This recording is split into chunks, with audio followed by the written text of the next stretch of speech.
Good evening, everybody. Kabot Haraf, how are you? Baruch Hashem, we're getting close to the holiday. Baruch Hashem. Thursday night is the first night. So I wanted to go over it because the truth is we all need to learn this, including myself. So, so yeah, nobody's exempt. Thank you so much. All right, God bless. So why not?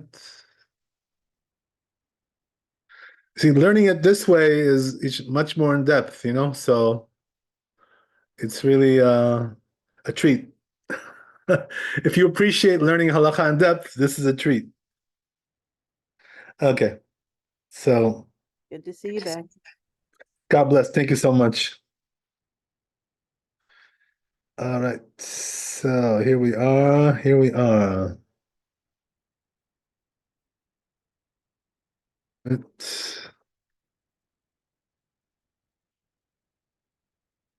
So here we go.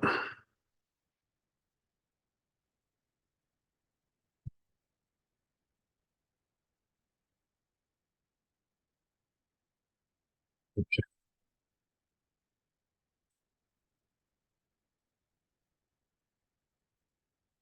So the tour starts out like this. It goes, my Chanuka, right? What's Chanuka?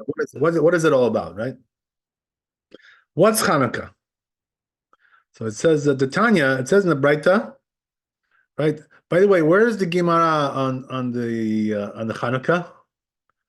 It's a Masechet Shabbat. Just reminding you. Okay, so anyway, right? It says there, B'Kaf Heik B'Kislev Yomei Chanukah. It says there, right, that the 25th of Kislev, which is Thursday night, as we said, these are the days of Chanukah. Tamania Inun says, how many days do we have? 8, right, altogether. Dolor lemispad behon, udolor lemigzar lebehon. So some of the things, right, which he says there, you're not allowed to do on Chanukah is to eulogize. That's one thing. So what does that mean? If somebody passes away, lo aleinu, we don't eulogize them on Chanukah because it makes people cry, and get emotional, and tears and this and that. It's supposed to be a happy time, so we don't want that. You know what I mean? So then he goes on with the log the migzar behon tanit. Also, right, another thing which we don't do on Chanukah, we don't do fast days. Right? So if the rabbis want to make a fast day or whatever, they should not do it in time of Chanukah. Okay. So what's the story, right? Now getting into the story, right? What happened there? Briefly, we're not going to get now into the story too much. If you want to hear, by the way, a little bit more in depth the story, look at my videos I'm going to be posting this week. You'll see I already posted one today, even 2. So you can get into the theory there. But here we're going to learn more the halachot. So anyway, right? It says. So what happened was like this, right? That when these idolaters, right, these Greeks, they came in and invaded the temple, and they defiled it. That's what happened. They defiled the temple. So because of that, what does that encompass? That they defiled all the oils there, so there was no clean oil to use to light the menorah, the candelabra for the temple, right? Which was something which was done on a daily basis, right? Every day, the Kohen Gadol, the high priest, would light the menorah in the temple. So they couldn't do this anymore because all the oils were opened up and defiled by the Greeks. This is what he's saying.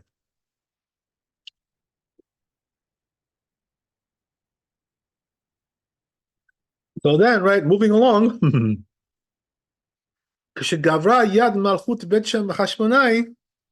So So then what happened was that once the Hashmonaim, right, who were the, kings at that time, right? They were the kingdom at that time in Israel. Right, what you call the Maccabees, right? All these kinds of names we have for them. So these Maccabees, what they did was they were able to fight the war against the Greeks and defeat them, And the war itself, by the way, was also a miracle, because the truth is, like the Jews were outnumbered and outgunned, like absolutely outnumbered, outgunned in every way. So, that's the way it was. So it was a miracle in itself. The war was a miracle too, and so what happened was that once they defeated the Greeks, so what happened was that at that point, they checked around to see if there's any pure oil to light for the menorah. And they only found one vial that was kosher. All the other was contaminated, right? By the way, it's a good reminder, the story for all of us, right? That we should make sure we buy olive oil now for the holiday. Make sure you got it on, right? The olive oil, because you need it to light the menorah. That's the best way to do it, right? With olive oil. You can also use other things, but we're going to talk about that. But anyway, right? The best way is to use olive oil. So therefore, right? If you're going to your pantry, if you're short on olive oil, make sure you buy a little bottle this week and make sure you're all stocked up. So you shouldn't have the same problem as these these Maccabees that had only one vial.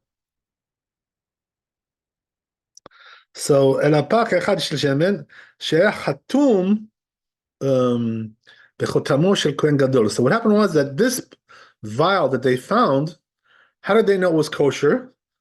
Meaning what? That it was not contaminated, because it was sealed, with the special seal of the high priest. So since it wasn't opened, they knew, right, that it was kosher. It wasn't defiled by the Greeks. And what do you call it? So, you have like a double seal, like we have today, right? The double seal, whatever. So the deal. So he says, right, that so what happened was that, so what was the miracle? First of all, right, as we said, the war itself was a miracle, because they were outnumbered and outgunned. So that was a true miracle in the greatest sense. But then we have, the more famous miracle, the one that we commemorate, when we light, which is the fact that this one vial was lit for 8 days, and didn't go out. So it was supposed to, probably be finished within 24 hours or so, right? A goner, but somehow it lasted 8 days. So that's the 8-day miracle of Chanuka, that we have, right? That's the idea. Okay, good. So very, very, very basic, simple stuff. Let's go on a little bit. It says,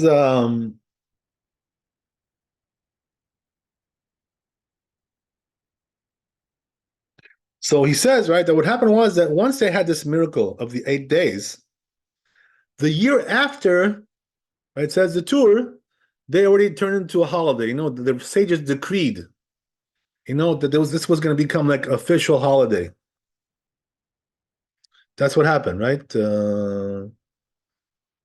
As opposed to, by the way, today, that we don't have sages like this, who can make new holidays.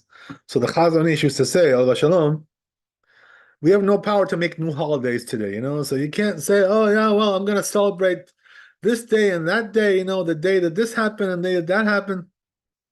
We don't really have the power to do that, to make new holidays. So, it is what it is. Some people celebrate Yom Ha'atzmaut, Independence Day, right? Israeli Day, which was made by the government, I mean? So it's not really a holiday, per se. Some people even are against it, you know what I mean? They think it's like very secular or whatever, you know. It's like July 4th, Israeli style, you know. A little too secular. Uh, and the same thing also goes for Yom Yerushalayim, right? The Jerusalem Day, which was the day that they conquered the city, you know, in the war against Jordan. Right? So anyway, in those days, the sages really knew how to make a holiday. You know what I mean? They could really knew how to do it, decree everything, you know, make it obligatory. So you know, you can't play games and say, "Well, I don't like it." I'm anti-Zionist. You know, I don't like these holidays. You know, you can't say that with Hanukkah, right? Obviously, when the sages make the decree, everybody has to keep it. You like it, you don't like it, too bad, right? You got to swallow it, whatever it is. Okay, What about like Yom HaShoah? Is that I know it's not required, but is it a bad idea? that's another one. You know, like so all these days, you know, they have today, which is you know Yom HaShoah, which is the Holocaust commemoration. And then you have Yom Ha'atzmaut, which is Independence Day, July 4th, you know, quote unquote, right? And then you have the other one, commemoration for the fallen soldiers, right? Another day, Memorial Day, right? Like what we have today in America, you know, Lehavdil, right? It's the same thing. It's a Memorial Day basically. They go, you know, to the cemetery, you know, they visit their befallen, right, soldiers and whatever, thing, all this stuff, right? So all these things, you know, it's a controversy today. Like, you know, in the Haredi world, you know, they try to stay away from it, basically. And there are some who are more modern, you know, and try to keep these things, you know, or whatever, commemorate them. But certainly, right, there's no obligation to commemorate these things. That's for sure, right? Because nobody decreed anything, you know, and the sages did not decree anything. So, you know, it's like optional, you know, you want to do it, you do it. You don't want to do it, okay, don't do it, you know, nobody can. You know what I mean? But the truth is, I personally prefer not to do these holidays. I don't believe in them. I don't trust them. I don't, you know, can't tell you. Not my style. So, as we said, right, the reason why is because we really shouldn't be making new holidays today. When Mashiach comes, you know, we'll make new holidays. You know what I mean? Then we'll have problem. We'll have issues with that. Right now, we don't need new holidays. What we need is to observe the existing holidays, because we don't even do that, you know, properly. God forbid, you know what I mean? So, why we need to talk about new holidays, newfangled holidays? Anyway, whatever, right? It's a whole discussion in itself, by the way. Those new holidays, what they mean and what they are, and so forth and so on. It's a whole discussion. I don't want to get into it now. Otherwise, our class will turn into Zionism 101, which I don't want to make it into. Right, we're learning the laws of Hanukkah, right? After all.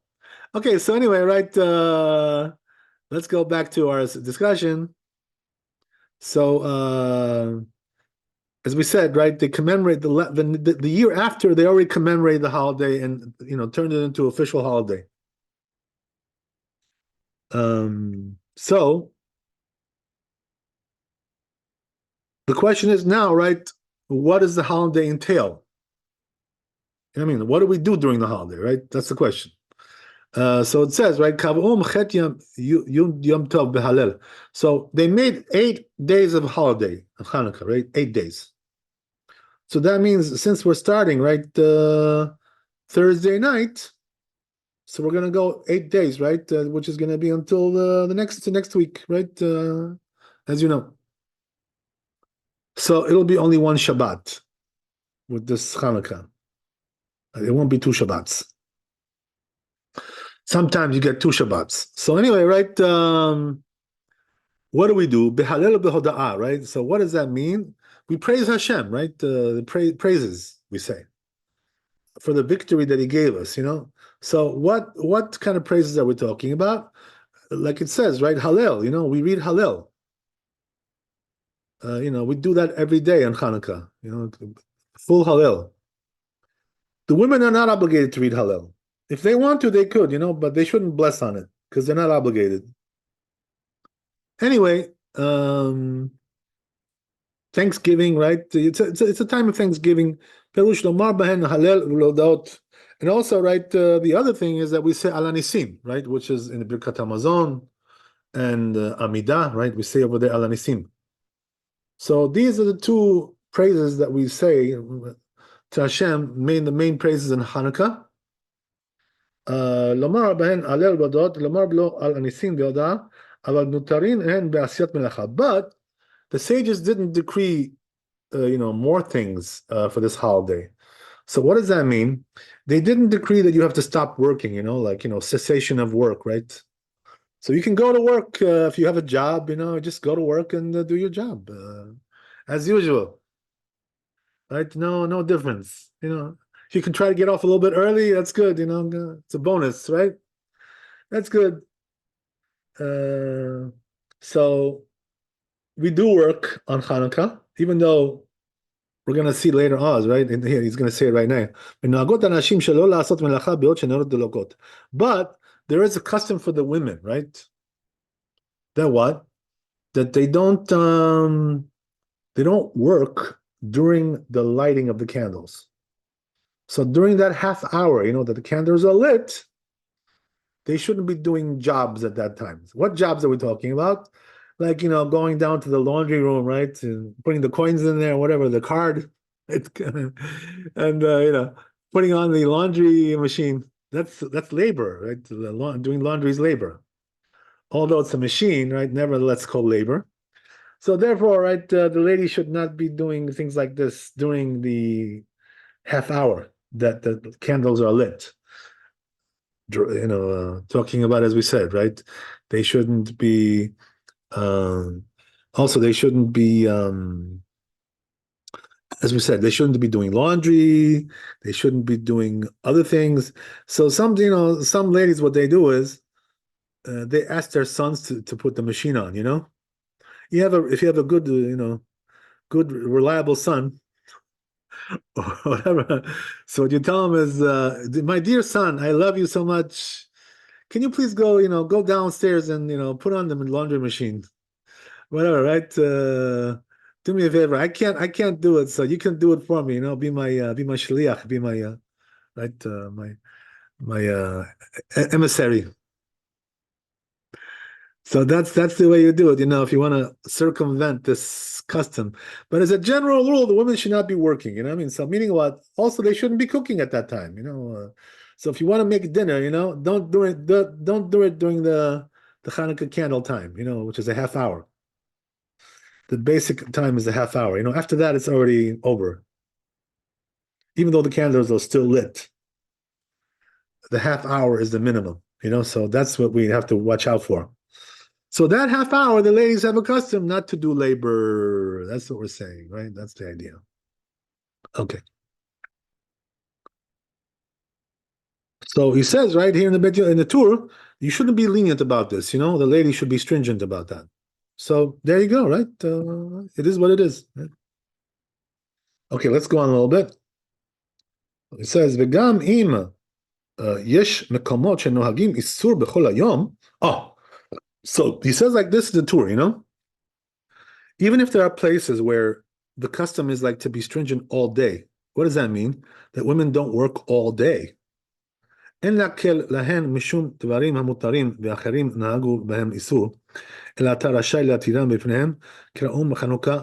So he says, right, that regarding that, which is a little bit of a stringency there, that, usually women don't have this kind of stringency, that they don't work all day. So therefore,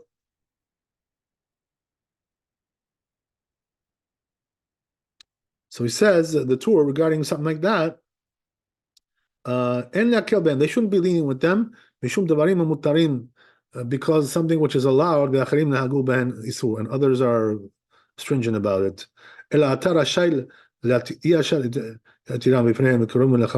So it seems like what he's saying in the tour is that even though, there may be a custom like this somewhere where the ladies don't work all day, you don't really have to keep this custom because it's like, it's too stringent. So, we don't have to go that far. That they shouldn't cook all day or do laundry all day. That's already going too far. Not really obligation to do this kind of thing. Okay, so let's see the Bet Yosef where we can go with that.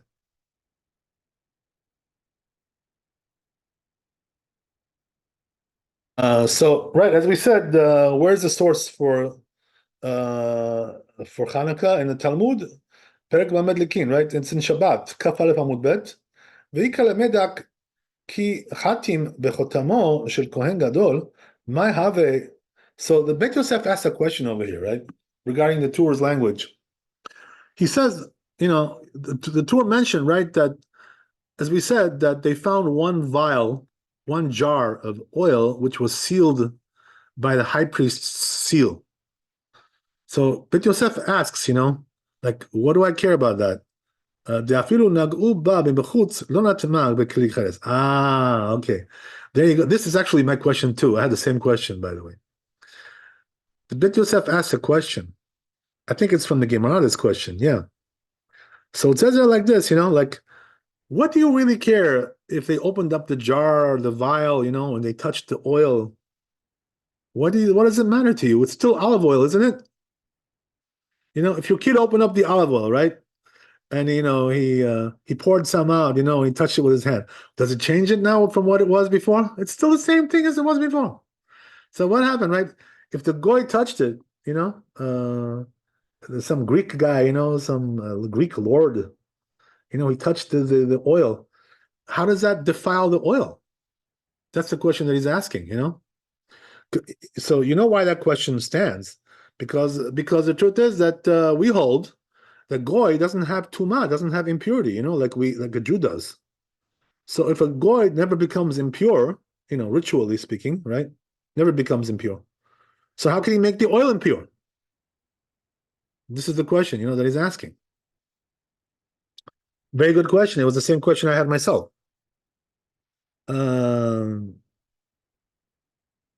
So he says something interesting, right? That what is the rule regarding that?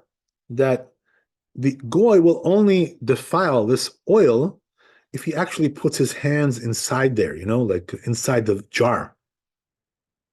But if he just pours it out, he doesn't defile it.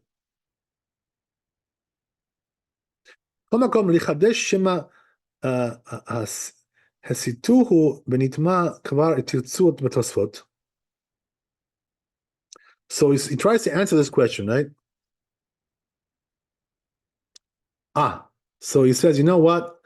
We're concerned. The answer is like this. We're concerned that maybe the goy, even though he didn't put his hands inside there to touch it, why would he do that, right? What does he have to do that? But we're concerned maybe he moved it, that also defiles it.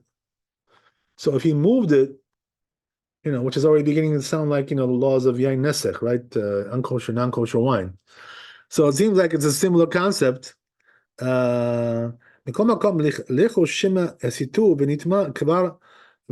maybe it became impure because they moved it around. That's what he's trying to say. In other words, they opened it and they moved it. Right? So it says, Tosfot already answered this question. So he says the rabbis did decree that there is some impurity with goyim, with non-Jews. There is some. So it says, therefore we have to say that it was inside the vial, inside the jar, placed inside there, with the seal. So therefore, right, since it was sealed, that one was kosher. They knew it was kosher because it was never opened. Okay, interesting. So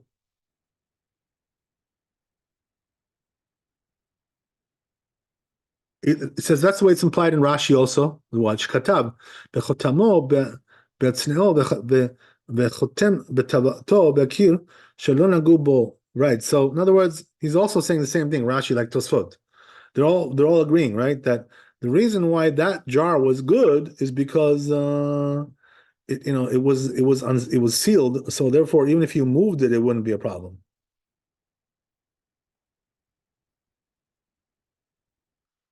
ותירץ שאם הסיתוהו היו שוברים אותו לראות אם יש פה זהב. So and the Ran answers like this, right? The different opinions here. That if they moved it, they would have broken it to see if there's gold there. Or margoliot, or pearls, whatever, right? Jewelry, whatever. gems. כיוון שראו שנחתם בחותם של כהן גדול. But since they saw that it was sealed with the seal of the high priest, אלא ודאי לא מצאו כלל. Right, so therefore the answer must be, right, that they didn't find nothing there. ולא ראו באפשר שגם לזה כיוון רש"י ברש"י, במה שכתב והכיר שלא נגעו בו. So basically, right, bottom line is that what they're saying, right, everybody here, is that since they saw that that one was sealed, so they assumed that it was untouched because nobody opened it. Pretty fair assumption. והטעם שהוצרכו להדליק 8 ימים מאותו פח, so he says the reason why did they need to, another question, right, which comes up, why did they need to use that vial for 8 days?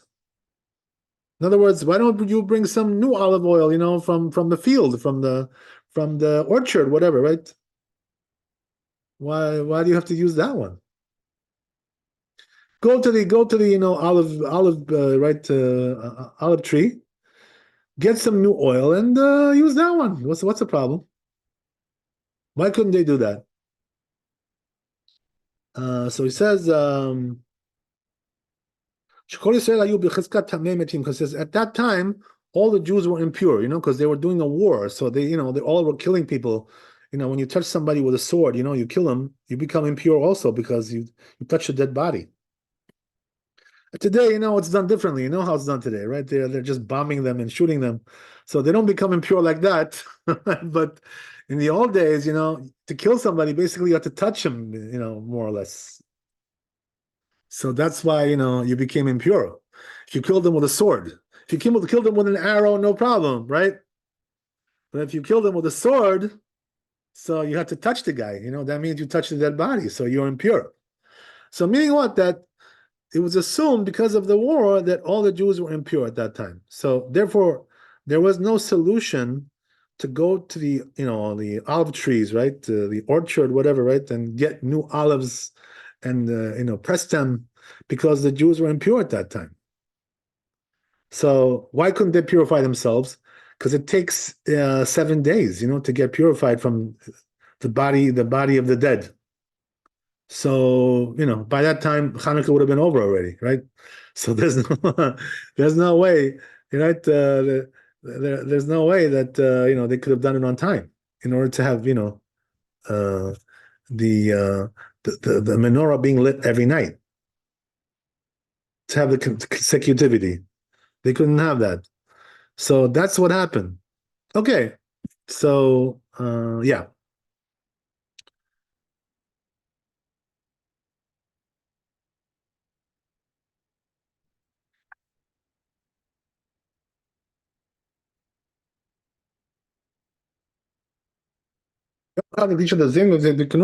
להוציא מהם שמן טהור. Right. בתיקונם. והר"ן כתב שהיה להם שמן טהור רחוק 4 ימים, והוצרכו 8 ימים בהם חזר. So the Ran writes it a different way, right? He says the problem with the oil was that it was very far away, in a far distant place. So, to go and get it back, bring it back, would have taken like several days. So it would have been already too late to get the consecutive nights going on there. And this is the reason why they couldn't do it. So they needed a miracle, basically, right, to do the job.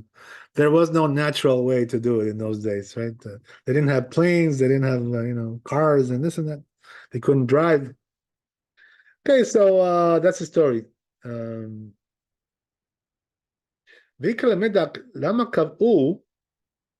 So then he asks like this, right? There's another question. Another question he's asking. We already had 2 questions, right? Now the third question comes up here. This is a famous question, by the way. The Bet Yosef is quoted always, for asking this question. What is the Bet Yosef asking? A very simple question, right? As we said, Chanuka is 8 days, right? So they had 1 vial of oil. So meaning what? That how many nights were really a miracle? Only 7, right? Because 1 vial was just natural, like going to nature. So then the question is, why did they make Hanukkah 8 days? They should have made it 7 days, because the miracle really happened only 7 days. It wasn't going on for 8 days. The first night was a given one. So then what do I need 8 days for? The holiday should have been 7 days. The first night was natural. So what's the answer to that?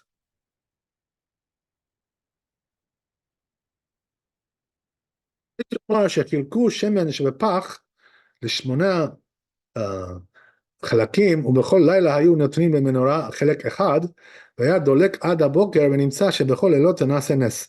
So he says, one way to answer is like this, he says, it could be that they divided up that vial, right, into 8 pieces, eight portions. And, therefore, since the amount of oil was so small, each night was a miracle itself. I hope you guys are following that answer, right? That's the first answer that he gives here. So it turns out if they did it that way, each night itself was a miracle. That's one answer. ועוד יש לומר שלאחר שנתנו שמן בנרות, המנורה כשיעור נשאר הפח מלא כבתחילה ונקרא הנס אף בלילה הראשונה. So there's also another thing he says you can answer. Another way to answer it is that after that they put oil into the jar, into the glass, right, into the cup, whatever, into the candles, the proper size, the proper amount. What happened was that even the first night was a miracle. You know why? Because when they came back in the morning, the oil was not consumed, So it lit all night. The first night, the oil never got consumed. So therefore, it turns out the first night was also a miracle. That's the second answer of the Bet Yosef. משבליל ראשון נתנו כל השמן בנרות ודלקו כל הלילה ובבוקר מצאו נרות מלאים שמן. So it says, alternatively, I can tell you that the first night, what they did was they put oil into all the candles. In other words, right, they had there 7. And they were burning all night. And in the morning, right, they found that it was all full of oil. So in other words, it was 8 days of miracle, basically. So that's how it would happen each night. Right? So now it talks about the women, right? That we said the Torah. So he says, what's the reason why the women are stringent about this more than the men? Right, that's the question. We said, right, the women don't work when the candles are lit, that half hour. So why not the men? Why the women are more, right? Well, the women have to be more righteous than the men? What's the story with that? So it says Bet Yosef, Ta'aman kedish she'yeh lahem hekera she'asur l'ishtamesh b'hem. So he says the reason why they made it for the ladies is that they should remember that we can't use them, we can't use those lights for personal purposes. So they made that custom for them as a reminder. Why don't the men get a reminder? Because the men study halacha, not everybody's like, you guys, that you study halacha Bet Yosef, you know what I mean? All the ladies don't do that. Maybe 1 out of 1,000,000, right? Whatever. So whatever. You have an exclusive club over here going on. So, I don't think there's many other ladies around here who are learning Bet Yosef, right? Shulchan Aruch, Torah, Bet Yosef, all these things, right? This is a very private club, exclusive club. So that's the whole thing, So if you're learning Bet Yosef, you don't need it. But the truth is, now since the custom is to be stringent, you have to be custom. The women are stringent anyway. So then he goes on, So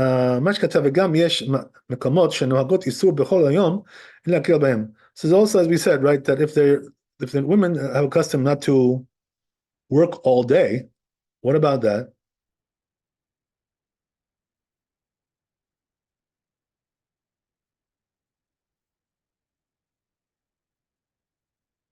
So says Bet Yosef, this is like included in the category of hadadvarim hamutarim ve'acharim nahagu b'hem isur.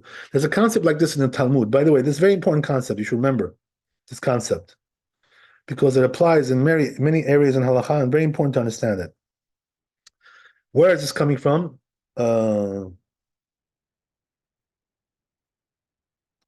Psachim Nun Aleph Amud Aleph. It says over there like this, right? That if a person, lives in a certain area and he goes to another area, right? And over there, in his area, there's lenient about a certain halakha, they're lenient. But the other area that he traveled to, they're stringent there. So what does he have to do? Should he be lenient or stringent?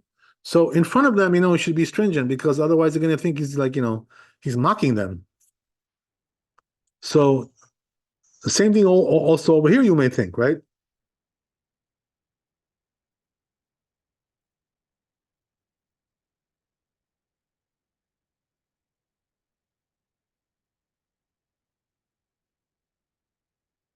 לא ביום ולא בלילה. אם היו נוהגים איסור בכל היום, אין להקל עליהם, ואין מוכרח תעיקה. So the Torah holds, right, as we mentioned before, that even in a case like that, they shouldn't be lenient. But the Bet Yosef here argues with this, right, and says that it's not so clear that that's the case. You should be stringent like this. So he says the truth is that we can be lenient about this because it doesn't really have any basis in halakha, to be stringent about this. So therefore, the rule is, says Bet Yosef, that if you live in a place, right, or you travel to a place where over there the women don't do work all day, you don't have to do like them because it's like sort of a strong stringency, you don't have to go that far. Okay, so anyway, that's the Bet Yosef. Let's see the Shulchan Aruch and we're done.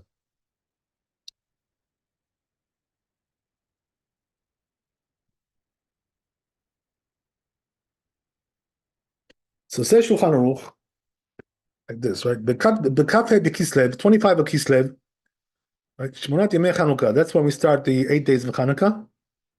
V'asurim be'esped v'tanit. As we said, right? You cannot do eulogies and fasting.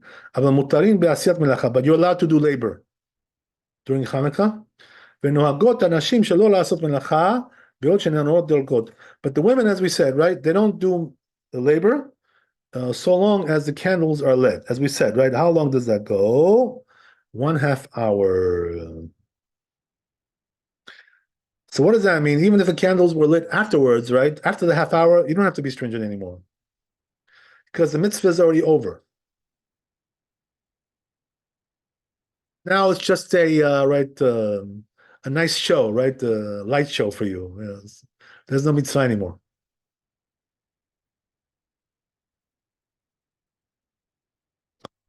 Okay, so he says there is one that we shouldn't be lenient about it. Okay, very beautiful. So that's Aleph, right? Let's see about that. Okay, we got one more piece over here. Bet. Let's see if we should do this or not.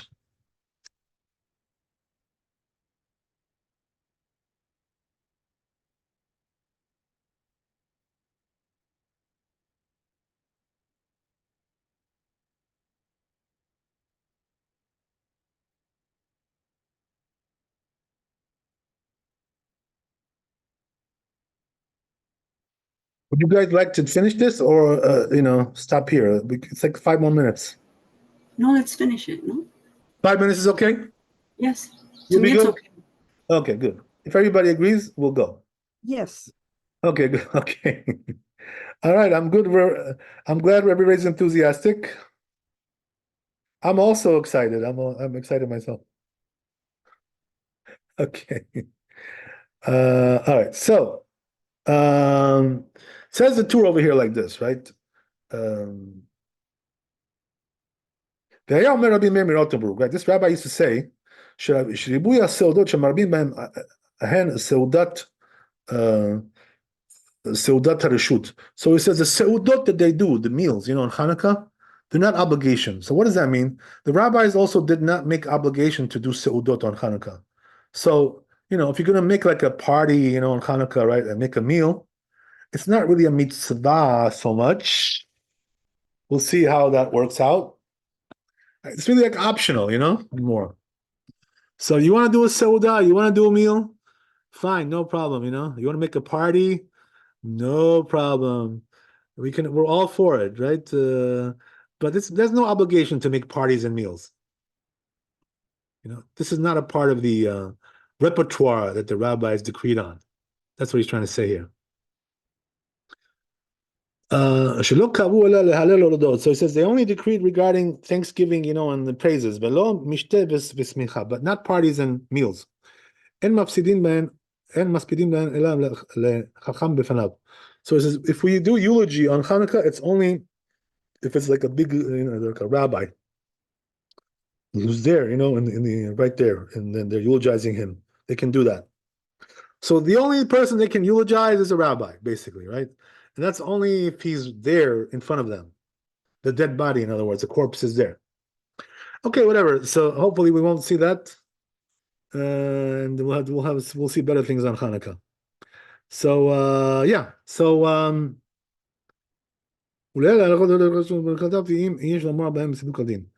okay, so there's also another thing he says. What about Tziduk Adin, right? Which is a certain prayer that they say for mourning. Are you allowed to say that on Hanukkah or not? Okay, so anyway, let's see the Bet Yosef. Okay. So says Bet Yosef regarding this, what we just mentioned. King Katav Gam Ken Mordechai. Also Mordechai wrote this. Perek Makom Shenahagu, right? This Perek B'Shem Aram, the name of the Ram. Kvar Katavti V'Siman Taf Chaf. Says I already wrote in this Siman, which is 420, chapter 420. Says everybody agrees that when it comes to giving the mourner's meal, we do give it to him on Hanukkah. That we do. Okay, we shouldn't see from it. So let's just do the Shulchan Aruch and we're done. So it says the Shulchan Aruch that Ribuya Seudot Marbim B'hem Seudot Reshut. So he says the Seudot that they do, the meals, right, on Hanukkah and parties, it's optional. It's not obligatory, right? Some of those parties are actually very good, but not obligation. What can I tell you? And when we were young in the good old days, we used to have some good parties over here in Hanukkah. Somebody has to sponsor these things, like whatever, to make it, somebody's gotta go out of their way to do something there. To bring the band, to bring the food, to bring the booze, all that stuff, right? You gotta work on it. So anyway, right, whatever it is, it says furthermore, the Ramah here, so the Ramah says some say that there is a little bit of a mitzvah there to do these meals. Because at that time was the dedication of the altar. So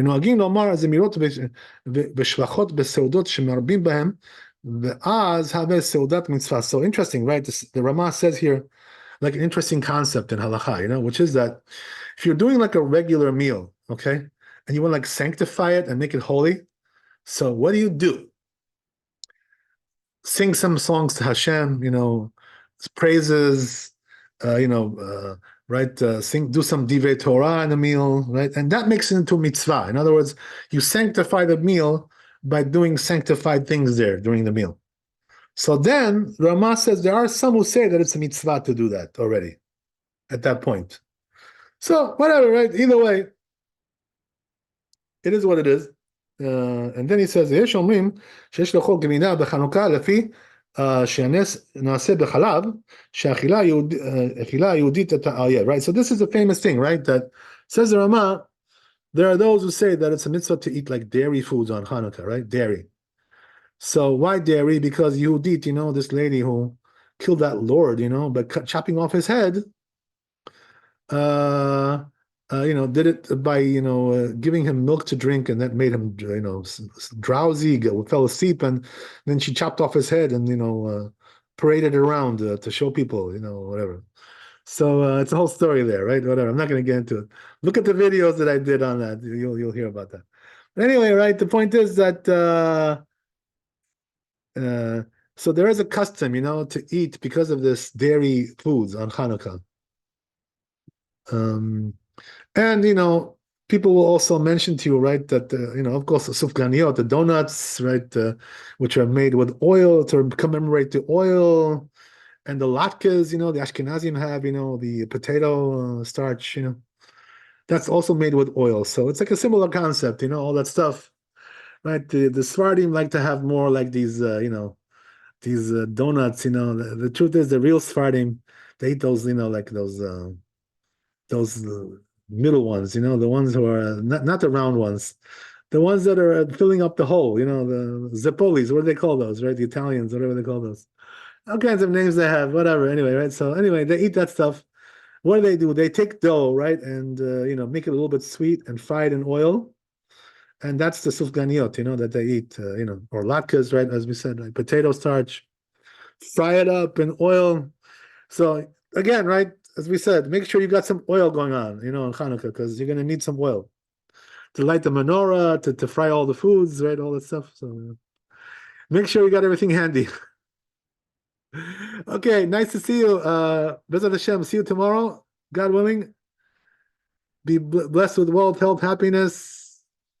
Baruch Hashem, what can I tell you? The Israeli, army, above and beyond what they're doing.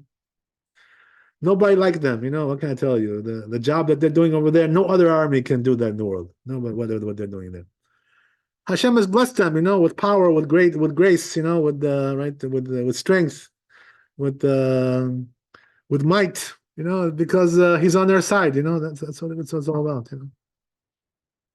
There's a story, by the way, you should know that in the Talmud, in Masachet Gitin, it talks about this, that when the Bet HaMikdash was destroyed, so there was this guy, who was at that time like a very big, mighty general, a Jewish guy.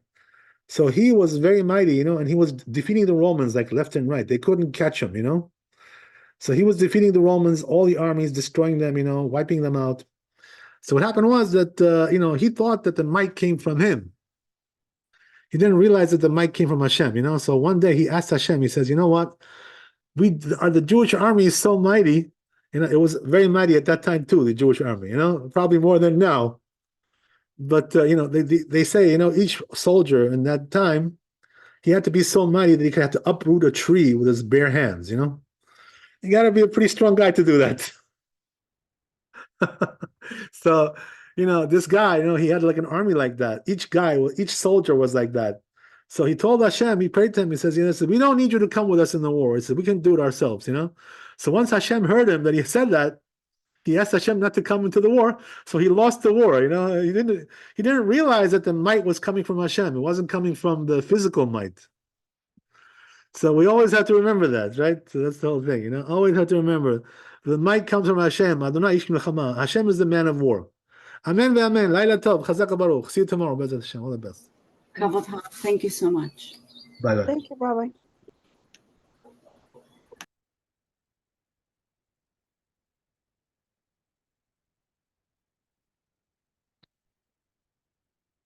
Mm.